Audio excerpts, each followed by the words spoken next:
Philadelphia Eagles have started to have some official draft visits at the NFL Combine. Who have they sat down with? Who have they not sat down with is more important of a question. Also, Brandon Graham says he wants to return to Philadelphia for the next 2 seasons. And Khalil Mack, he might be cut. Could another superstar pass rusher be going to Philadelphia? I'm Thomas Mott. This is the Thomas Mott Show.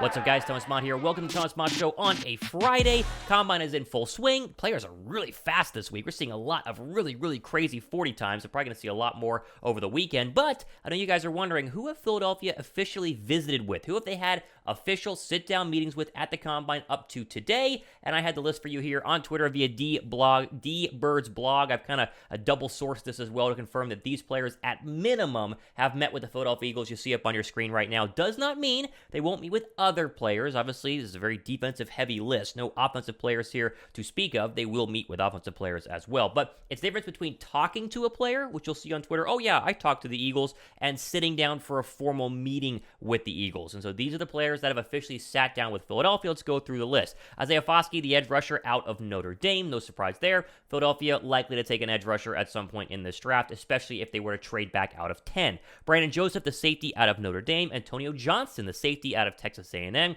Brian Young, the edge rusher out of Tennessee. Philadelphia notably drafted another edge rusher out of Tennessee and Derek Barnett a couple of years ago. You notice 2 safeties and 2 edge players. Your only 2 cornerbacks are Garrett Williams, the cornerback out of Syracuse, and at the bottom, Kelee Ringo, the cornerback out of UGA. More on him in just 1 second. 1 offensive lineman, Osiris Torrance, the inside offensive lineman out of Florida. Grayvon Dexter, the senior defensive lineman out of Florida.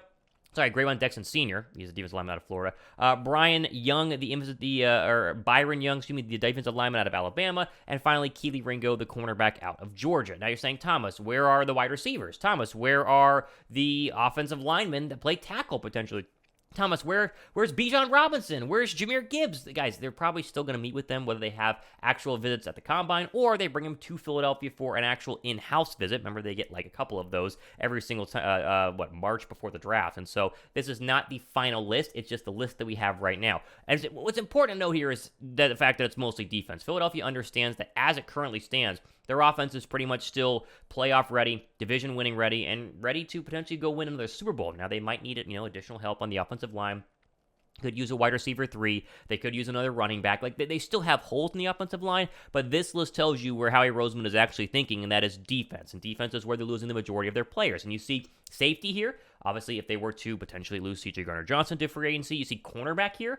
They were going to go ahead and lose James Bradbury to free agency, and you see pass rusher and linemen, and that's something that the Eagles are always very much interested in. The big one here is Kelee Ringo. Ringo is he's a good cornerback out of Georgia. He got worked a lot in the Ohio State playoff semifinal. That's kind of a knock on him, in my opinion. I've talked to Georgia fans living in Atlanta who like him, to Georgia fans living in Atlanta who don't like him, and he's kind of one of those project corners who is big, is physical, can tackle, but is he ready to play week 1? That's going to be a serious question. He's not a number 10 overall draft pick. He's a number 30 overall draft pick. And so while he's the most notable name on this list, in my opinion, I don't think he is going to be, the guy they take at number 10. You notice there's no Joey Porter Jr., there's no, Devin Witherspoon. There's a lack of players you'd expect Philadelphia to meet with. Again, this doesn't mean they're not going to meet with them. Doesn't mean that this is their, big board and these are the only players that they're going to take, but it is worth taking a look at, more so to see the position group, because that is what Philadelphia is probably keying in on at the draft right now, being edge, being safety, being cornerback, and being on the defensive line as a whole. Who's a player you guys think Philadelphia should meet with? Let me know down below right now in the comment section. Obviously, Bijan Robinson is going to be down there. I think Devin Witherspoon, Joey Porter Jr.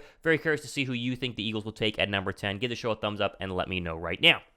Let's go over here to what I think is a very interesting overall story, and that is Lawrence Owen from his interview with Brandon Graham on his show. And obviously, you see his Twitter, Colts_law right now. Basically, Brandon Graham was asked about what's going on with your current situation. Are you going to come back to the Philadelphia Eagles? He's also with Roddy McLeod, by the way, the former Eagle and Colts. And Brandon Graham had this to say. Take a listen.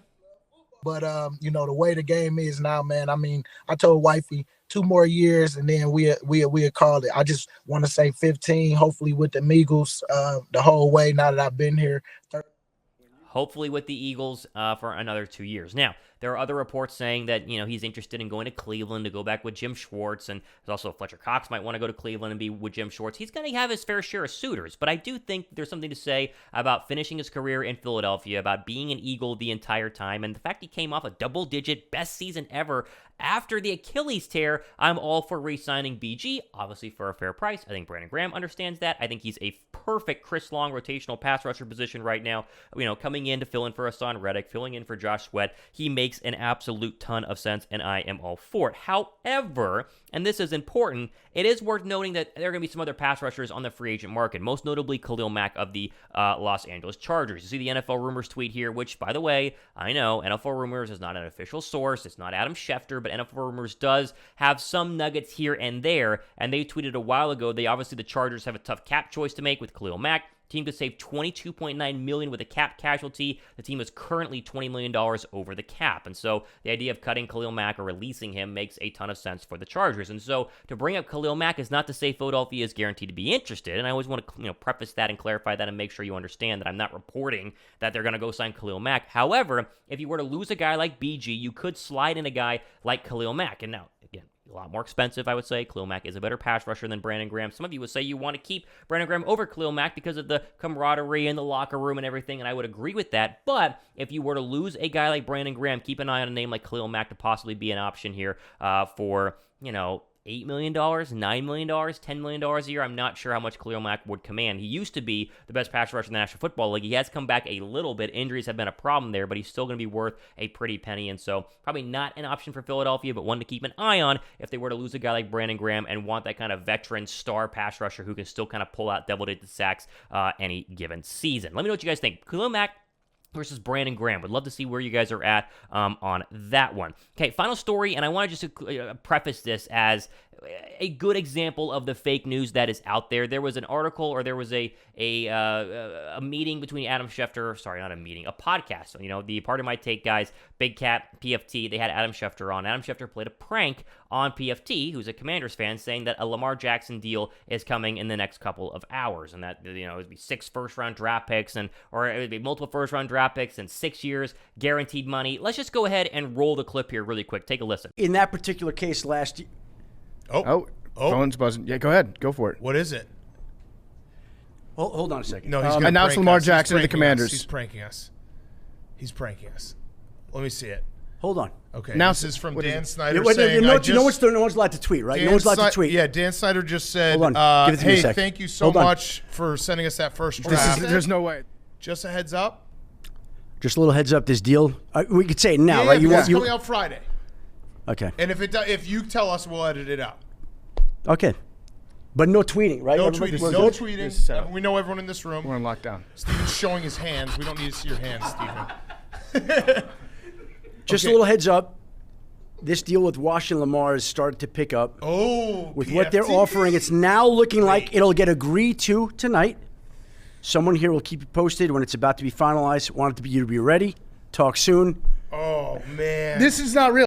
Now, what you don't see in that is at the very end of the Pardon My Take interview, he says it's all a joke, and it's Adam Schefter playing a prank on PFT, basically saying, oh, I got you. They're not actually trading for Lamar Jackson. Keep an eye on stuff like this, because there's a lot of fake news going around the National Football League. This was one of them, but yet Twitter people didn't watch the end of the Pardon My Take episode, and so they think that Lamar Jackson is going to become a Commander. Doesn't mean he won't become a Commander. You can see Dan Snyder trying to pull that out of his hat, but at the same time, it is not officially happening, at least as of filming right now. If it were to happen, though, bad news for Philadelphia, because you don't want good quarterbacks coming to the NFC East. But a funny prank, and a prank is the important word there, because it is not true, and then Adam Schefter said that himself. Lamar's going to go somewhere. I think Atlanta's the number one landing spot. I think it makes the most sense. I think the Falcons need a quarterback to put butts in seats. I live in Atlanta. They've not sold out Mercedes-Benz Stadium in, eons. It's been forever. I think Lamar makes a ton of sense, but obviously no word on that just yet. All right, plenty of stuff happening next couple of days and weeks. A really, really fun draft stuff happening on the show tomorrow. Be sure to subscribe. Let me get to 10K subs.